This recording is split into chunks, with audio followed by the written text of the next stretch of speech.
Good afternoon and welcome to the Greater Manchester Chamber 2025 Mayoral Debate.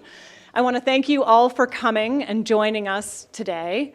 I'm Heather McGrail, the President and CEO of the Greater Manchester Chamber, and today we are delighted to have our two mayoral candidates, Jay Ruais and Jessica Spillers, here to share their perspectives.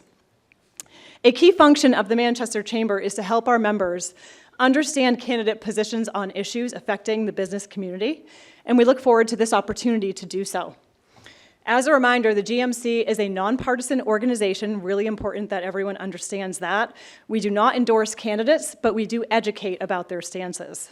Before we get into the debate, I have a list of thanks and recognitions, which will come as no surprise. First of all, thank you to the New Hampshire Institute of Politics for again partnering in this program. We love working with the NHIOP, and Neil LeVake and Ann Cameron, wherever they are floating around, are absolutely amazing, so thank you. Yeah.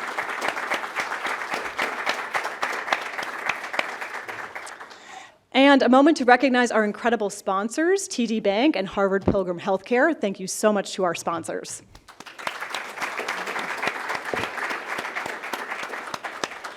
I want to also thank the media in the room. We really appreciate you being here to cover the story.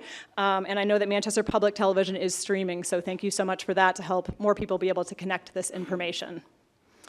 I'd like to, again, join everyone in thanking the two candidates, not thanking me.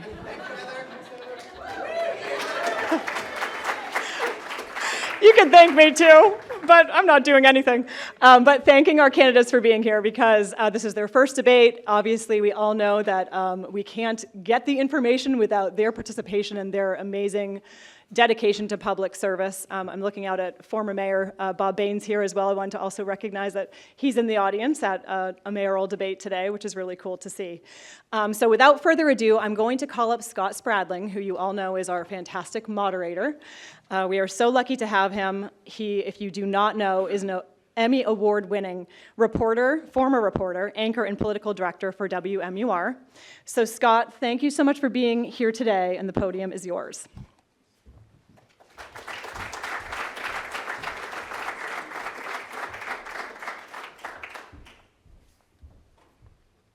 Hi, everybody. Good afternoon. Here we are just over 2 weeks from the election day, and I'm very excited and honored to be here as a part of this conversation. Many thanks to Heather and to all of our sponsors for helping put this conversation together. Basic rules of format: we will have 2-minute opening statements followed by a range of multi-topical questions. Each candidate will have a minute to answer, and then if the conversation has to go a little bit longer, we'll go back and forth in 30-second segments throughout the course of the hour. The questions have come essentially directly from the community. We have a number of members of the Manchester Young Professionals Network that have submitted questions. There are some really good ones, and then members of the Chamber have submitted others via email and through Heather. So that will be my list of topics for today as an extension of this conversation. At the end, each candidate will have 2 minutes for closing statements, and then you are welcome to go back to your very rainy Monday. So thank you again for being here, and let me start with the introductions, and I'll begin first with Jay Ruais. From a young age, Jay Ruais watched his parents work long hours fighting for families in need. His mom was a registered nurse, and his dad worked to protect the men and women who made their living from the ocean. Jay began working in public policy not long after college and was fortunate to join his passion for causes like veterans care, addiction, and mental health with his professional position while advancing bipartisan policy that helped address issues throughout a divided Congress. Following his work there, he joined a national nonprofit dedicated to helping patients and families impacted by the addiction epidemic. During that time, Jay also met Veronica, his future wife. Veronica immigrated to the United States from Peru in 2005. Jay first raised his right hand on August 6th of 2020 and was sworn into the Army National Guard. He's now an infantry officer.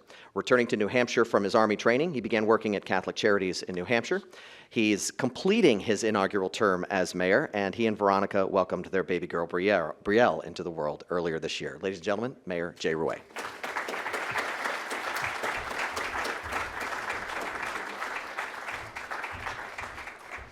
Next up, Jessica Spillers.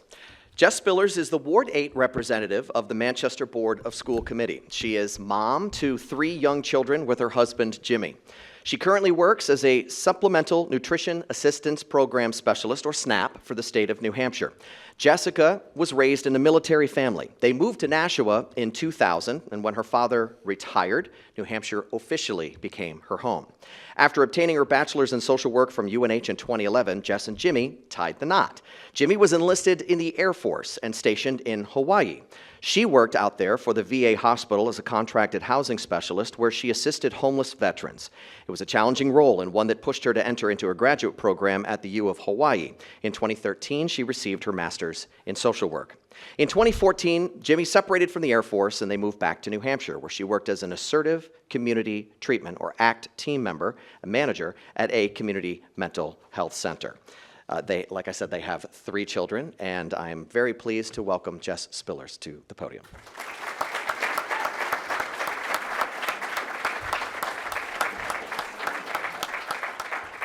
So we did a coin flip just before outside the door. We started this afternoon, and by the coin flip, Jess Spillers has the opening statements first. You have 2 minutes. Thank you, Scott, for that introduction. Thank you, Mayor Ruais, for being here today. And thank you to Heather and everyone at the Chamber and at St. A's who have coordinated and collaborated to put on this event. As Scott said, my name is Jess Spillers. I grew up in a military family. I moved to New Hampshire in 2000 when my dad was stationed at Hanscom Air Force Base. I did a little wandering then myself and came back to the state in 2014 after Jimmy separated from the Air Force. And in 2016, we bought our home in Manchester, where we live today. We have 3 kids, and my oldest is 5, and she just started kindergarten this year at Jewett Street School. I'm a social worker, and I'm also the school board rep for Ward 8.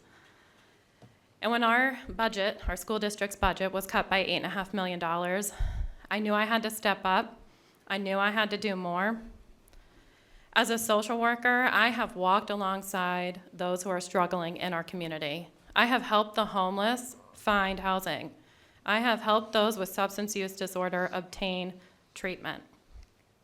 It is unacceptable that our students and our teachers were robbed of the resources that they so desperately need in order to continue the progress that they've already made. And as mayor, I will make it my priority to bring together all that our community needs in order to live and thrive together. Thank you. Thank you, Jess. Mayor, you have 2 minutes. Thank you. Thank you so much, Scott, for, again, emceeing this debate. Thank you, Committee Member Spillers, as well, for being here, and for all of you, and for your commitment to the city of Manchester. So over the last 2 years, I think we've made some really good progress. We were ranked the 3rd best run city in the United States. We have the hottest housing market in America through our initiative to end veterans homelessness and the work at the Engagement Center. We've housed over 135 previously homeless people. Crime is down 15%. Overdoses have plummeted. We have nearly 1,000 new units of housing coming online. So I think we've done some good work, but we know that there is a lot more work to do. And we know that elections are inherently about the future. So what kinds of things would we potentially do in a second term? I think we can take the lessons that we've learned from effectively ending veterans homelessness and scale that up writ large. So we can look at other populations like seniors, families, children, take the lessons learned from that initiative and scale it up. On housing, we need to make sure we get the zoning rewrite done at the end of the year to continue reducing red tape and bureaucracy. We need to leverage our partners at the local, state, and federal level to bring in more dollars, to bring in more affordable housing. On driving down crime, as I said, crime has been reduced by 15% in the first year in the city. We have 2 contracts that are coming up next year for our 2 police unions. We have to make sure that those place our police officers in a competitive standpoint so that we can recruit and retain our police officers so that we can stop having the vacancies that we do, which hover usually between 20 and 25 in the department. So we have a lot more work to do, but I'm very excited about the progress that we've made. I'm looking forward to answering questions over this next hour and kick it off. Okay, Mayor. Before I get started with questions, I'd like to introduce everyone to Lucas Miller, who's sitting right here in the second row and has 2 very colorful things in his hand. For the 1-minute answers, the candidates will see at 15 seconds to go, you'll see the yellow, and when your time is up, he'll just hold up red, and we'll keep it informal, we'll keep it rolling, and both of these folks have been gracious enough for me to allow them to call them Jess and Jay. That'll save us at least 14 seconds over the course of the debate, so I appreciate both of them with that. So, Jess, let me start with you on business growth and investment. The Chamber's strategic plan through 2030 has an Advance the Region pillar, which is very focused on sparking both economic growth and competitive edge for the greater Manchester region. A thriving Manchester not only creates jobs and expands the tax base, but also improves business for the whole region and ultimately our quality of life. As mayor, what specific strategies would you pursue to stimulate business growth, support local entrepreneurs, and attract new companies to the Queen City? You have a minute. Thank you for that question. I do think that there's a number of things we can look at. I mean, Manchester has had a really great economic boom in the past several years, and right now we need to just continue to support that growth by looking at the quality of life issues that we all know our city is faced with right now. We need to stabilize housing and increase supportive, affordable housing for everybody. We need to ensure that education has the resources that it needs. And in terms of bringing in new economic growth, there is a plan at the state level for passenger rail potentially that would have a stop at the regional airport. And so we would need to look at that and continue moving forward to bring additional growth to the city. Thank you, Jess. Jay, you have a minute. As mayor, if you were reelected, what specific strategies would you pursue to stimulate business growth, support local entrepreneurs, and attract new companies? Yeah, so as I talk to business owners around the city in places like Army as well, the first thing that they talk about is the need to bring on more housing into the city, which is why we have focused so heavily on getting the zoning rewrite, only the third of its kind since the city was incorporated, ordained at the end of this year. And we have to drive down housing prices, so the best thing that we can do is increase the supply to drive down those costs. So housing is the first one. Workforce development is another one. I see that we have President Bowden here from Manchester Community College, but partnering with places like MCC, partnering with our building and our trades, partnering with St. A's or UNH, we have to make sure that we are building the workforce of tomorrow that's going to sustain the industries that we want to attract into the city of Manchester. And then, of course, we want to make sure that we have a city that is safe, clean, and inviting. So making sure that we are addressing crime within the city, but also one of the initiatives that we took on the Board of Aldermen this year was to bring in the downtown street cleaning team, which has cleaned up over 125,000 pounds of trash in the downtown. Mayor, you mentioned Army, so let me just play off of that for a split second. A follow-up question for the mill yard as a regional economic engine is this. How do you plan to specifically lift up and support the opportunity for Manchester to be that birthplace of biofabrication? That's a very specific question, but such an important opportunity for the city. Sure, so genes to genes. I mean, this is what we do in Manchester. We are world beaters. We were when we were leading the world in textile manufacturing, and we're leading the world now in biofabrication, but that doesn't happen by accident. When I talk to Dean Kamen, we talk about not getting these kinds of educational materials in the hands of high schoolers, but in the hands of kids in first grade. Like, we have to start younger, so that's that workforce development. That's working with the school district and places like Spark Academy. That's working with all of the folks who are in the educational space to build that workforce that we're going to need for tomorrow. Thank you, Mayor. Jess? Thank you. I agree that we need to focus on workforce development, and we need to put those things in the hands of our students at the schools. But frankly, having a large cut like we did this year isn't going to cut it. We weren't able to necessarily continue programs that we wanted to continue in order to achieve these programs and to achieve these outcomes that we're all talking about here. And so one of the main things that we need to do is we need to ensure that our students and our educators have what they need in order to continue.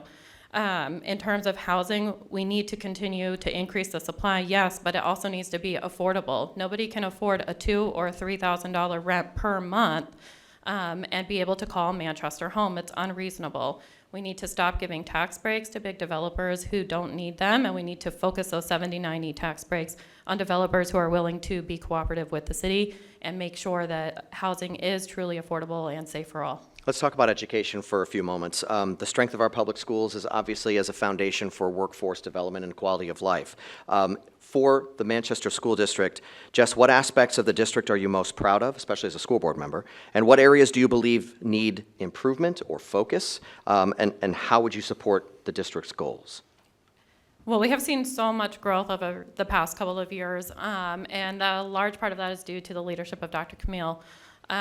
She has come in and she has streamlined our curriculum, so it's been aligned across the board. The professional development has been aligned with the curriculum. We have broken ground on expansions at McLaughlin Middle School and at Hillside, and we're in the works with the new Beach Street Elementary School. We started the first in the state dual language immersion program, and we have started the second this year over at Weston. I am incredibly proud of the work that the school district has done and that we continue to do on a daily basis. I think what we need to do, aside from ensuring that we have the funding we need, is to stay the course.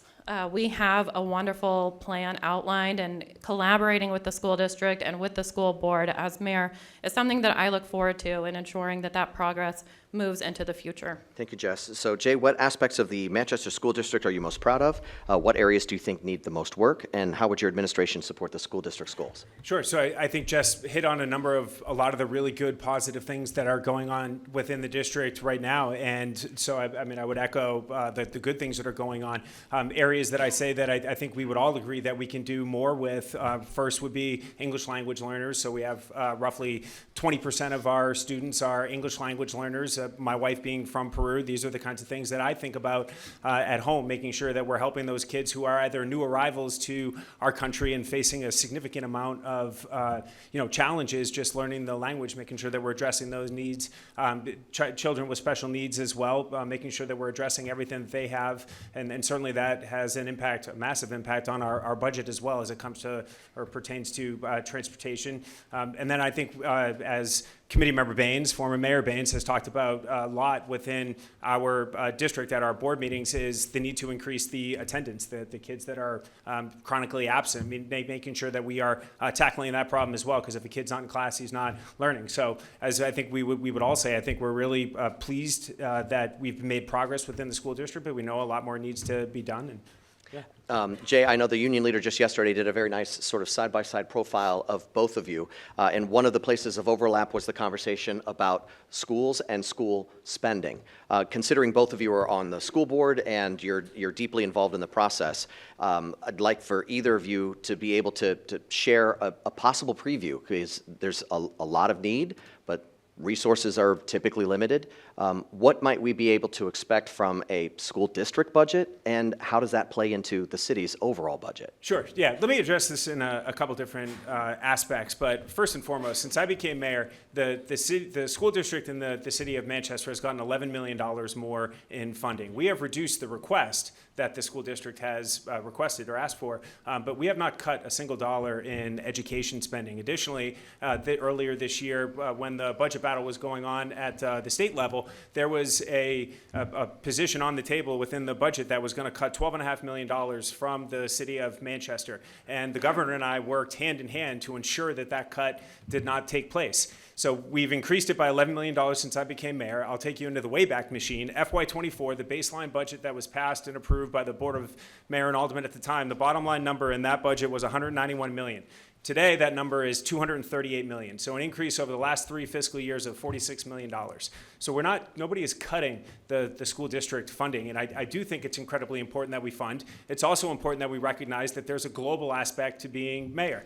On the city side this year, we had an employment compensation study where we had to pay all of our employees who had fallen behind other near-peer municipalities, so we had to make sure that we had filled that gap and that they were getting paid appropriately. And there are a whole host of issues that come when you're mayor that cost a lot of money. So there's a balancing act. And at the end of the day, it's always about protecting the taxpayer as well. So there's a global aspect to this job. Thank you, Jay. Jess, your thoughts about what the next budget might look like for the school district and how it plays into the full city budget?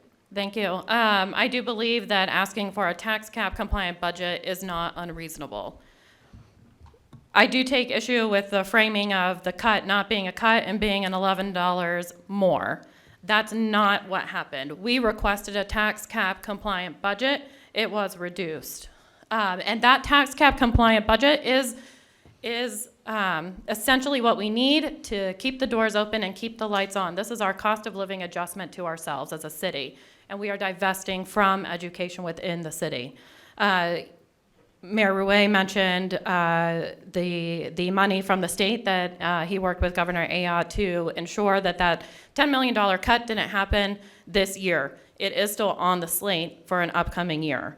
He also voted for the tax cap budget and then blindsided all of us on the district in March when he presented his own budget with a $9.5 million reduction. I know that we need education, and I know that it is a topic that we are all feeling very passionately about. But when we talk about workforce development, when we talk about the future of the city, the children are quite literally the future of the city, and we need to invest in them. Jay, anything you want to say? Nope, I think you covered it. Okay, so we're moving forward into higher education. The last state budget cycle saw a decrease in funding of higher education, a trend that concerns many of the business folks in this room and watching on our stream.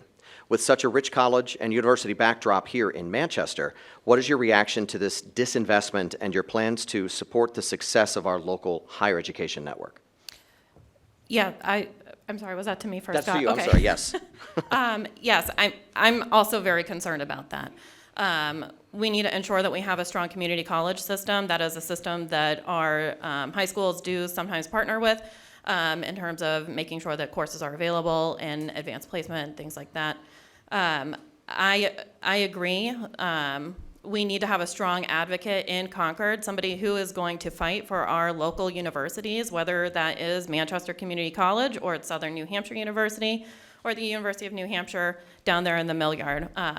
It's important that not only are students moving on to college and have those universities available to them, but it's important to our students, and it provides a cultural aspect. I mean, how many times have we all been to something at one of these places, whether it's an art gallery or a music showcase, and just been able to have an enjoyable night out?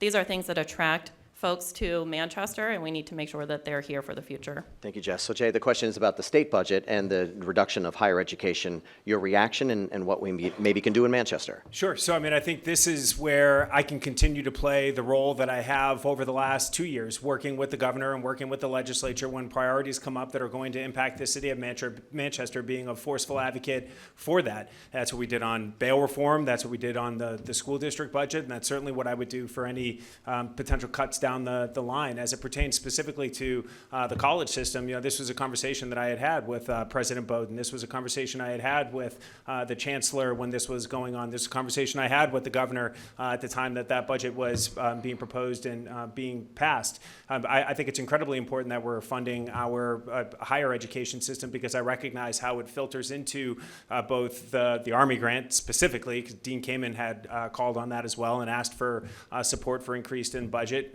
But all of our workforce. So I mean, I would certainly be a forceful advocate for continued funding for our school system. Thank you. Jay, I'll follow back over with you on a question about childcare. I mentioned before that the Manchester Young Professionals submitted quite a few questions, and this is actually one from the MYP. It's particularly the professionals program, MYP, is particularly concerned with access to affordable, high-quality childcare, which continues to be a major barrier to workforce participation and success in Manchester and throughout our state. What specific policies or initiatives would you advocate to increase childcare availability in Manchester? Are there any models from other cities that you'd consider replicating? Yeah, 100%. So I've actually been working closely with the National League of Cities towards proposing new initiatives to address childcare, because at the end of the month, I'm opening an entire two-day conference on childcare that the governor is hosting. So I'm really looking forward to that. But specifically, within our zoning rewrite, we actually, here in the city of Manchester, we have a provision that's more stringent than the state of New Hampshire is at licensing child care facilities. So one of the things that we're about to do in our zoning rewrite is to basically align with the state of New Hampshire to allow for more or easier access and more child care centers within the city of Manchester. But we know that we could have a proliferation of these all over the city. But again, if we don't have the workforce to sustain the model, the child care centers, then it's going to all be for naught. So that's where, again, we can work with the community college system, where the YMCA actually has a program where they're training folks to become child care providers. So that's where we have to work on the workforce development side, but also we have to work on the ordinances, which is what we're doing to make it more efficient, easier, break down that red tape to get more child care facilities in the city of Manchester. Jay, thank you. Jess, what would you do to increase child care availability here in Manchester? I can definitely appreciate this question. I have 3 small children, and they're all in some form of daycare, whether it's all-day daycare for my 2 youngest or it's aftercare at the Y. We spend about $600 a week on childcare. It's incredibly expensive. And I do agree that we need to continue on with the zoning rewrite in order to loosen some of those restrictions so that folks can open centers, whether it be a larger center or an in-home facility, to broaden the base and the availability of childcare and hopefully kind of bring down some of those costs.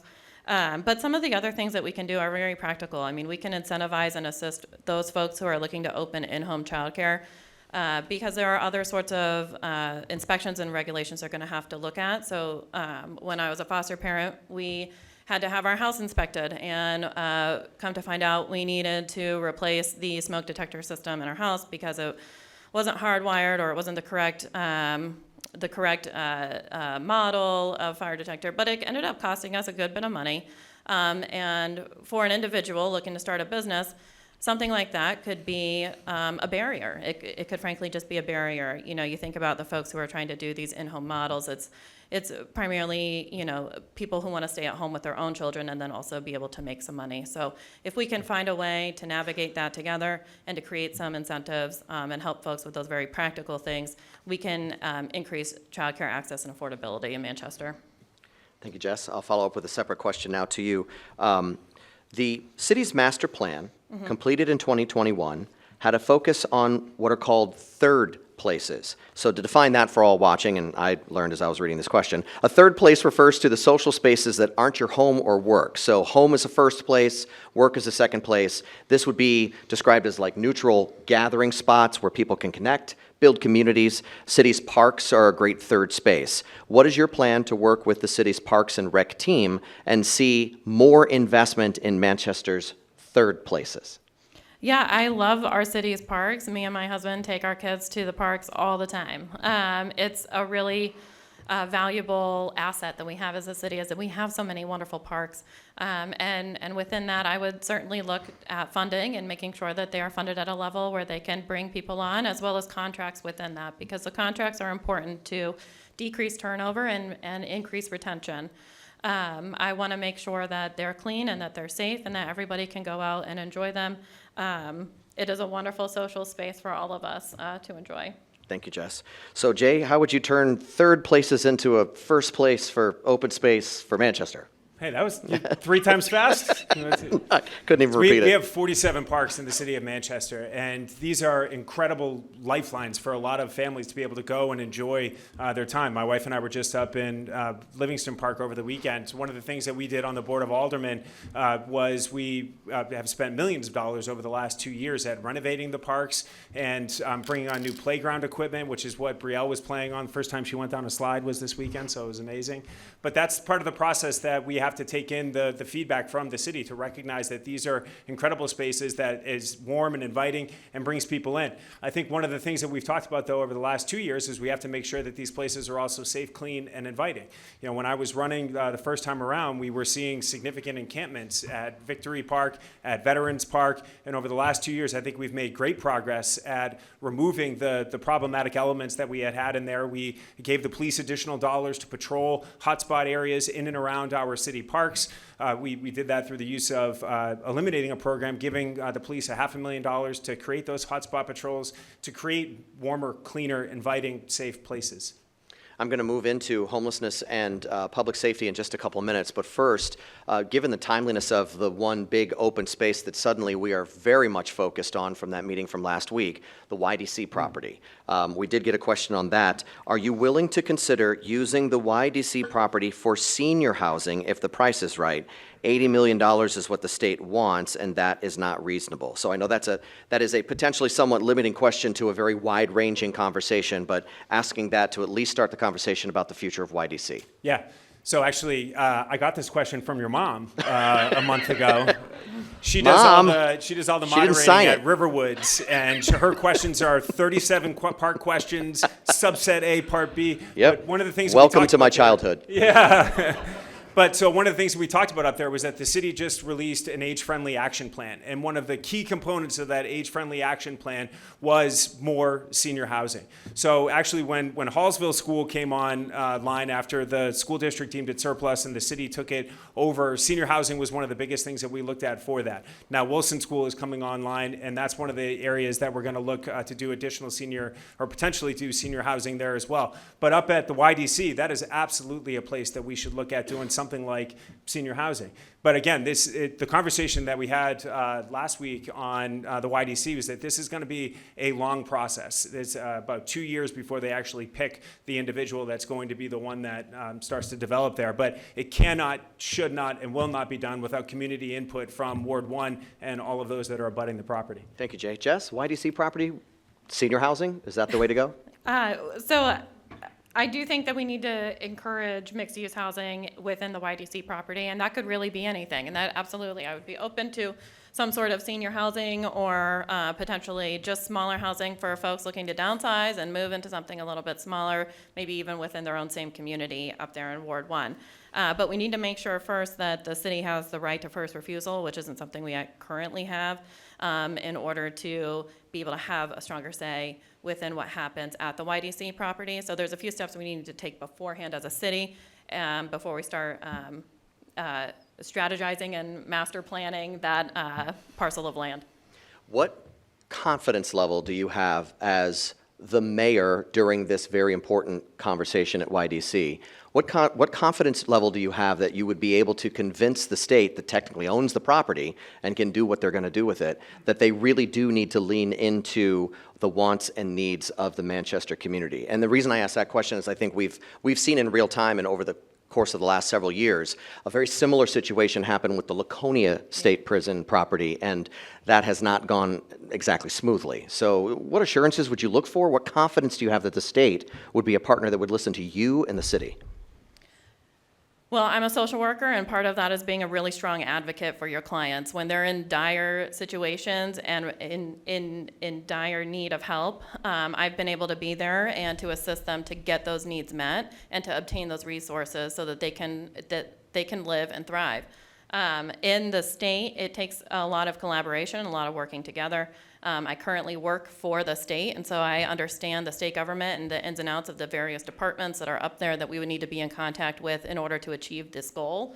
I do think that we can do that together, but we have to be able to collaborate and depend not just on our board of mayor and aldermen and our school board, but also on our state reps who also represent us in Concord, and ensure that we're having an open dialogue with them along the way. Thank you, Jess. Jay, same question to you. What level of confidence do you have that the state's going to listen to the city, and those folks in Ward 1 are going to be right next door? Yeah, so I mean, I think the conversations I've already had, I mean, ultimately, so the legislation that was passed last year that that put the property up for sale was, they deemed that they wanted to be sold for highest and best use. So there's an $80 million purchase number in there. And one of the things ultimately that has to happen is the executive council has to approve that project, whomever they sell it to. So the relationships with the executive council is going to be incredibly important.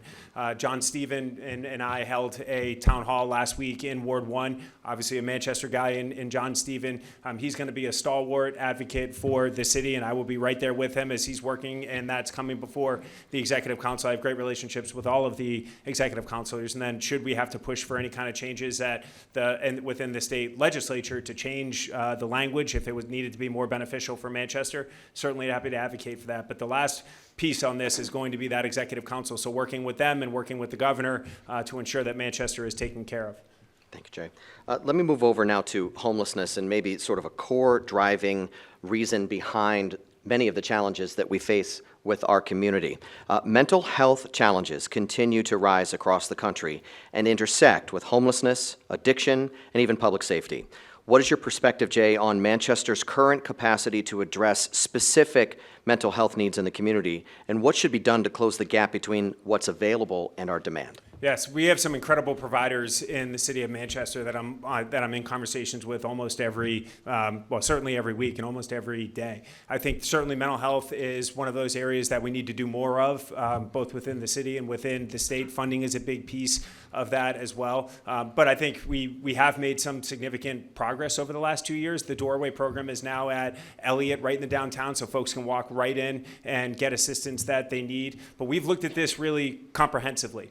And so that has to be taken into account on the law enforcement side. We have to ensure that we are enforcing the ordinances and the laws that we have on the books. Businesses in the downtown area, people that are visiting in the downtown area need to feel safe when they're coming downtown. Encampments don't make people feel safe. Open air drug use doesn't make people feel safe. We have to ensure that the laws are being enforced. We also have to address the underlying drivers of this, which is what we've been doing at the engagement center and the shelter. I just put out a press release earlier today. Since June of last year, 69 people have gotten housing, 22 people have gotten jobs, over 55 people have gotten into treatment through the engagement center. So working to address those underlying drivers, whether it's mental health or whether it's substance use disorder. And then on the back end, housing is that most critical component at the end of that line to make sure that there's something affordable on the other side. On the Board of Aldermen, we have the Hallsville School is going to be all affordable housing. The Pearl Street lot, which we just finalized the approval process of, that's another 126 units, 191 units on Merrimack Street. The Lamont Hanley building was 14 of those 38 units are all affordable housing. So we are making progress on this. Thank you, Jay. So, Jess, what is your perspective on Manchester's current capacity to address mental health needs and what should be done to close the gap between services available and the community demand? Well, thank you. This is something I definitely have some experience in. I agree that we need, obviously, more housing. That is part of the crux of the problem, is that we don't have enough. So projects like the Pearl Street project, those coming up on Merrimack Street and Chestnut that were started in prior administrations, are certainly something that I would like to see continue forward, and I'd be supportive of that. I'd like to make sure that we have a strong director of housing stability and that he or she is able to conduct their job and feel supported by the city. I do believe that we need to increase our presence in the city in this area. When I look at what is happening at a federal level, we rely pretty heavily on our nonprofit community to kind of carry this burden for us.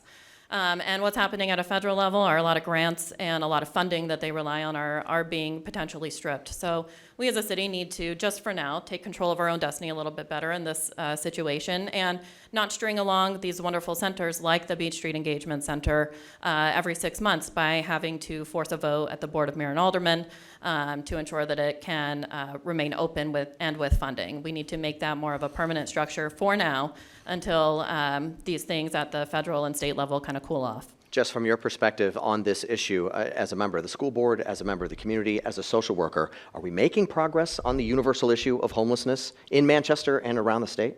Look, we're playing human whack-a-mole by enforcing some of these ordinances and enforcing people out of encampments. I understand the concerns with the camping, but that's not the way that we address homelessness at its core. We need to ensure that places like the Farnham Center remain open, that people have access to mental health resources and to drug treatment if that is part of the issue. But also sometimes people are just homeless because they lost their job and they couldn't pay their rent.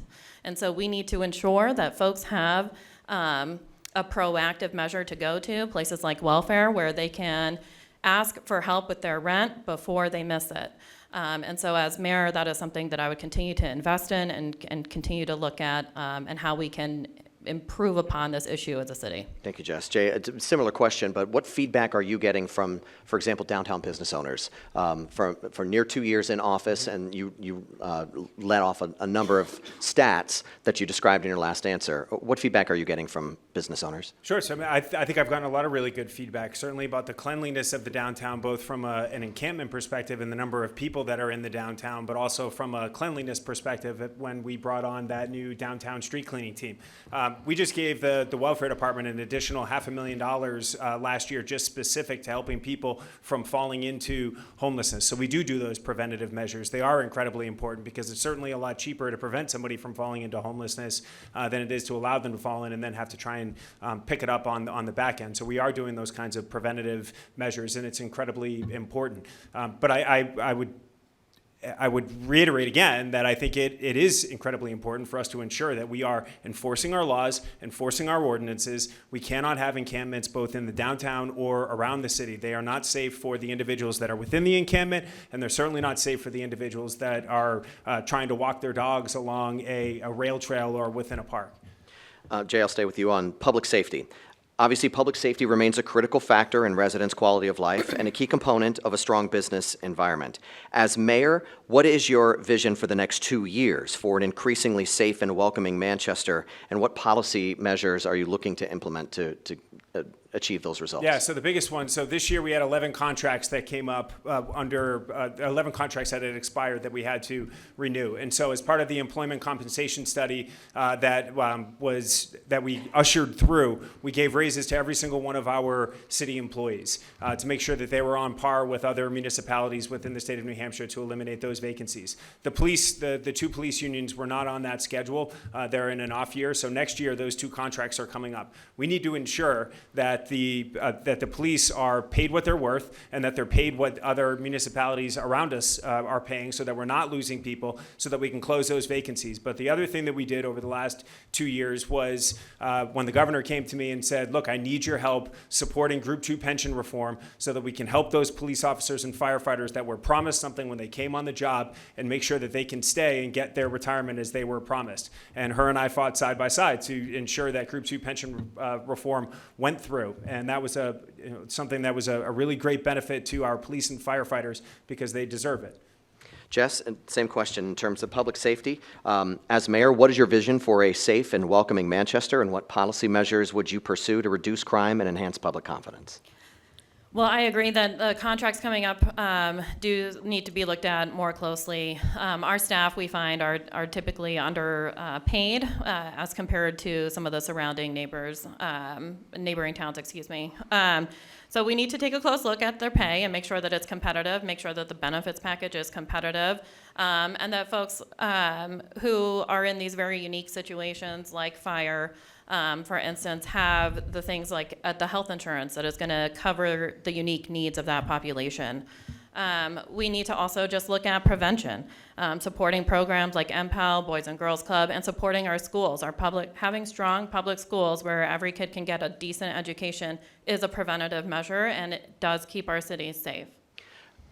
How do you approach the challenges as a mayor facing support from nonprofits, federal policy changes and grant numbers that can fluctuate wildly, and sort of the uncertainty that we have moving into 2026 about our overall economy? How concerned are you about being able to make ends meet and meet the needs of the city of Manchester for certain things that you have no control over? Yeah, I mean, it's certainly, it is sometimes, it is scary times. I work in SNAP, and my job is fluctuating daily in terms of what is there and what is not there. And I can appreciate where these nonprofits are coming from and the sorts of issues that they're facing right now because of the chaos that's happening down in Washington and the federal government. I think really what we need to do is we need to have open communication and collaboration so that in real time we can address these issues. So making sure that we do have a strong presence at the continuum of care meetings, making sure that we are drawing in and checking in with our local nonprofits about their needs and what may be happening down the road, places like Farnham Center who are struggling and potentially closing their doors to their inpatient rehab. You know, we need to be a part of those discussions to say what can we do, because there are resources that we cannot lose within this city. Thank you, Jess. So Jay, same question. Any concern about making ends meet over things that you can't control as mayor, especially as we're watching just voter sentiment? It just continues to be, people are nervous out there. So everybody recognizes or knows the story by now that I have a clock in my office that counts down the days, hours, minutes, seconds that I have left in this term. I think one of the biggest things, most important things that you have to do at the executive level is you have to plan. So what that means for us, or for me right now as mayor, is I work daily with our department heads and try to plan for any kind of potential contingency that could occur over the next 2 years. And certainly over the last 2 years, that's what we've done. But also specifically with respect to nonprofits, we've done a community needs assessment plan that's required every 3 years, but where we work hand in hand with our health department director and all of the nonprofits within our community to talk to them. What are your needs? What role are you fulfilling? Where do we see the greatest needs that are within our community? And we work with them, and then we work with all of the larger funders statewide, so like New Hampshire Charitable Foundation, places like New Hampshire Catholic Charities that has a number of umbrella groups underneath them. But working with the funders and working with the nonprofits that are doing that work to help plan for a worst case scenario if they were to lose federal dollars, and where we can marry the two up and ensure that they have dollars that are continuing to come in. So planning is the biggest piece of this, building those relationships between our health department and our community partners, and then assessing where we can marry the funding that is available with those that are in need of it. This is a quintessential road safety question that I have a feeling mayors around the country have to answer in terms of constituent questions. Many neighborhood roads are currently experiencing drivers exhibiting dangerous speeds, including in the downtown area, with little being done to slow down cars to increase safety for pedestrians and other drivers. In light of the deaths and serious injuries of multiple drivers and pedestrians on our city roads in the past year, what road safety measures have you researched, and what's your plan as mayor to increase safety for everyone on our roads? Yeah, so this is one of the things that comes up all the time in the town halls that I've done across the city. And anytime a hotspot has been brought to our attention, one of the first things the first thing that we do is we talk with Department of Public Works and we say, let's conduct a traffic study. Let's identify where the greatest need is, what is the average over speeding that they're doing, and then we come up with contingency plans based on what we're seeing on the road. So first thing could be, are we going to put up a speed limit sign where it reads off that speed and that has a deterrent effect? Or is this a place where we need to go to the next level and assign a police officer to be in this specific spot for a week or 2 or 3 weeks to deter individuals from speeding? Are there areas that we need to put speed bumps and have an environmental design that changes it? These are the kinds of conversations that we've been having on the board, and will continue to do so as needs arise. Thank you, Jay. Jess, what road safety measures have you researched, and what's your plan as mayor to increase the safety for everyone on our roads? Thank you. I live in a very busy area in Manchester. I live up behind the CVS off of South Willow Street, and people use that road that goes right in front of my house as a cut through to the bigger neighborhoods behind me. And I have 3 little kids, and we like to play outside in the front yard, and people very frequently fly through that stop sign. And it is scary, and I really appreciate where the families are coming from, and of course the death of the little girl this past summer was heartbreaking. So my heart goes out to people. I do understand how concerned folks are about this. I agree that there are some sort of environmental things we can do, things like adding speed limit signs, things like speed bumps, et cetera. But there are other ideas that have been shown to work, things like whether or not anybody uses a bike lane, having a bike lane does slow down the traffic because folks have to look around and make sure there isn't a cyclist nearby. There are also opportunities in terms of the crosswalks to create bump outs and enable some flashing lights just to enhance that safety and awareness. Lighting sometimes is poor in other parts of the city, and it gets pretty dark here in wintertime. I think all of us know that. So increasing some lighting around those intersection areas could help prevent some accidents. This last question about economic development and trying to find ways to build prosperity sort of comes from that old saying of you don't necessarily have to come up with a great idea, you can steal somebody else's really good one. So in visits to maybe other similar-sized cities or cities around the country, have you ever seen a program or any aspect of those communities that you'd be interested in trying to build as either a program or a cultural vibe here in Manchester? So one idea that comes to mind is in Atlanta, they also were experiencing a housing crisis, and to address that issue, they created a affordable housing trust fund, not like the one that we have, that we seem to just kind of raid when we need it. But this trust fund enabled folks who were living in their homes, who were low income or seniors, from having to pay extra taxes when the property taxes had to go up on their houses. So I would really like to investigate that more here in Manchester, I think more specifically to our senior population, to ensure that they're not priced out of their homes if the taxes do rise, so that they can continue to live here as long as they'd like to. Thanks, Jess. Jay, anything you've seen in other communities you'd like to bring to Manchester? Yeah, as a matter of fact, and we've done it. So I met last year with the former mayor of Rockford, Illinois, a city comparably sized to the city of Manchester. They have about 109,000. We have about 116,000 people. And he had talked to me about how he had effectively ended veterans homelessness within his city. This was 2014, 2015 time period. And he said, we did it in about 12 or 14 months. And he said, we learned an incredible amount about communication, about collaboration, about bringing landlords into the mix, about mental health, about SUD, about how do we build a by name list that we can pull from through a continuum of care. And we took all of those lessons that we learned and we scaled it up and we ended homelessness in our city. And I said, done. That sounds like a phenomenal idea. And it just so happened that a few weeks later, I had a meeting with Harbor Care, and that's where we first started broaching this idea of how do we effectively end veterans homelessness in the city of Manchester. Fast forward 14 months, we are a hair's breadth away from ending veterans homelessness. And I want to take those lessons that we have learned from what other municipality has done and scale it up writ large to solve this problem here in the city. Jay, in the last number of weeks or so, anybody who's been watching City Hall has noted that the relationships between the aldermen and in the mayor's office is intense.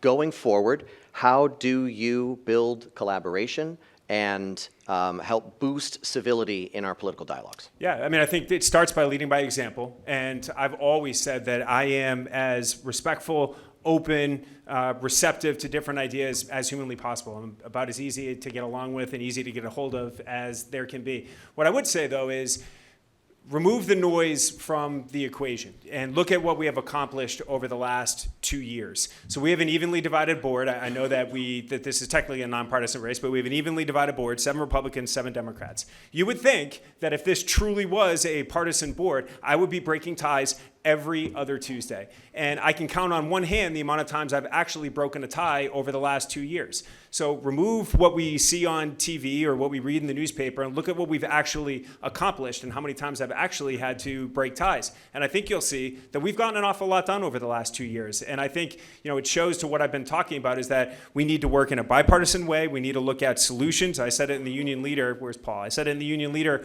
over the weekend that this is the Army side of me. My commanding officer comes to me, he gives me an end state, and then I have to work backwards from there. And we don't view this through a partisan lens. It's how can we work together to reach our end state and get something done for the city of Manchester.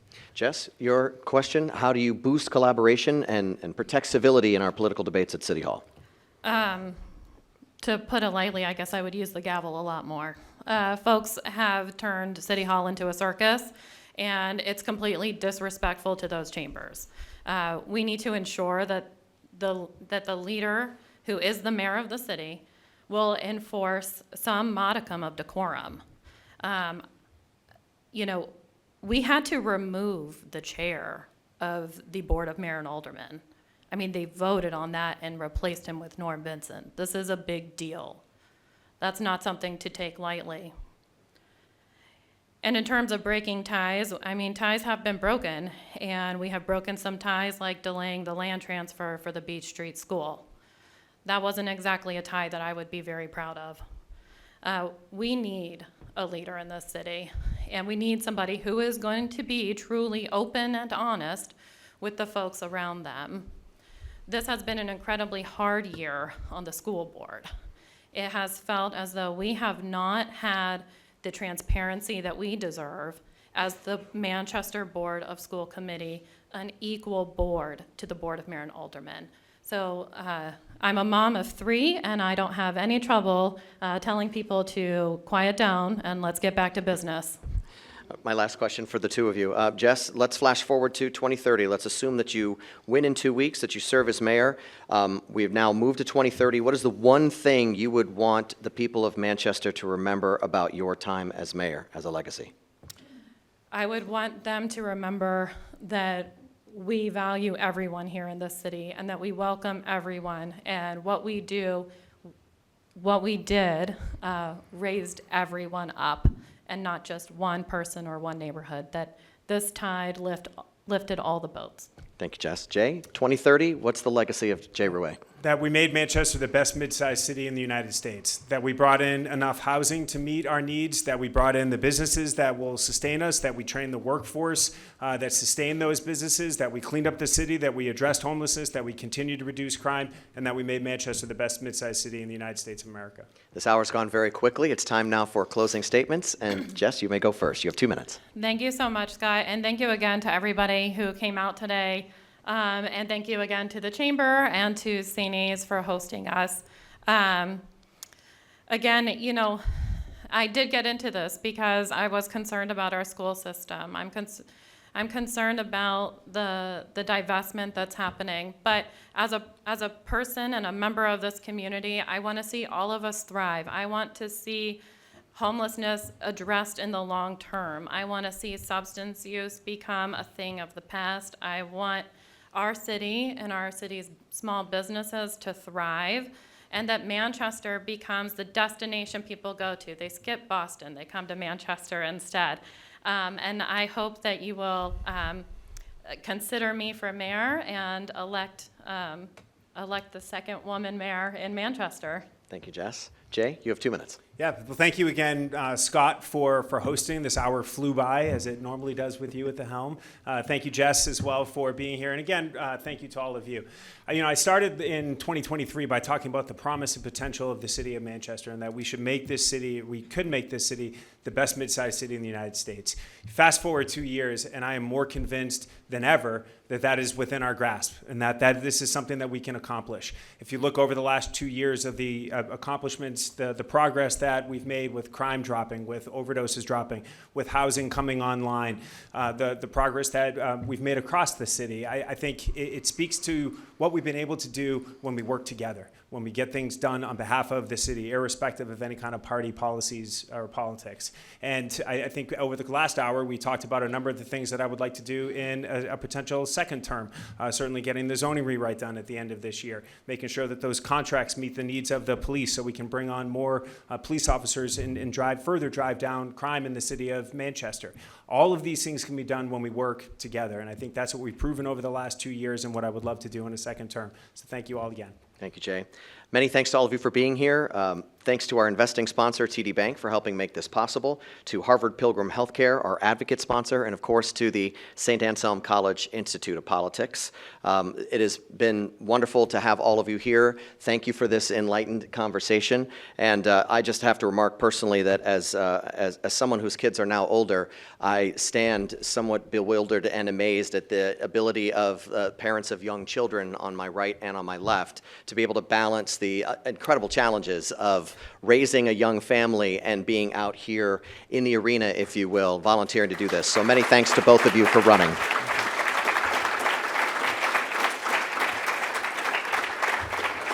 With that, thank you very much. Enjoy the rest of your evening, and don't forget to vote in 15 days. Take care.